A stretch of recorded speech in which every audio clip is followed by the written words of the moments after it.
Let's see how to use WhatsApp app on Windows 11. You need to install WhatsApp app from Microsoft Store.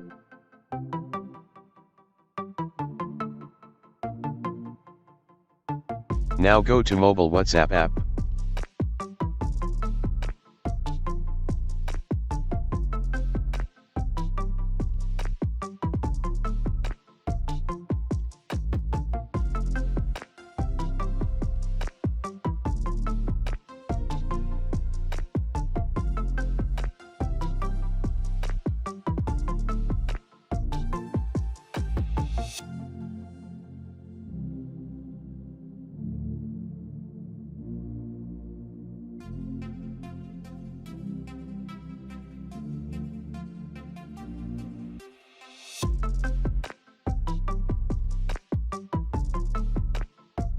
Now you can use WhatsApp application on your PC.